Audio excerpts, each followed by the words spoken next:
ఒరేయ్ దొంగనా బిడ్డ, 5 ఏళ్ల పాలనలో కనీసం ఒక్క ప్రాజెక్ట్ అయినా కట్టావా? పోలవరం కట్టేసినాడు. నా కళ నెరవేర్చినావా? పోలవరం షెట్టు వేయించి అక్కడ నీ విగ్రహం కూడా పెట్టించినాను. చెత్తనా కొడక, ఇదంట్రా నువ్వు కట్టిన ప్రాజెక్టు? బాబు నియోజకవర్గం కుప్పంకి నీళ్లు ఇచ్చినాను. నువ్వు గేటు ఎత్తి ట్యాంకర్లతో నింపిన నీళ్లు వదిలావు. ఆ గేట్లు అద్దెకిచ్చిన వాళ్ళు ఎత్తికెళ్లారు. బతుకు చెడా. ఋషికొండపై 500 కోట్లతో ప్యాలెస్ కట్టినాను. కొండలకి నున్నగా గుడ్డు కొట్టి వాటిపై గ్రీన్ మ్యాట్ కప్పెట్టి ఎందుకు కట్టావో చెప్పుకోలేక అది ఒక నిర్మాణమేనా? కలిరా కొడక. సముద్రంలో కేలే బ్రిడ్జ్ కట్టించినాను. అది ఒక్క రోజులోనే కొట్టుకుపోయింది కదా. కొట్టుకుపోయాయా ఎగిరిపోయాయా అనేది ఎవరికి కావాలి? కట్టామా నోట్ల కట్టలు నొక్కామా అన్నదే పాయింట్.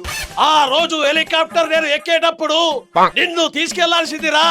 రాష్ట్రానికి ఈ దరిద్రం పట్టేది కాదు, ఆ నాడే పీడబోయేది.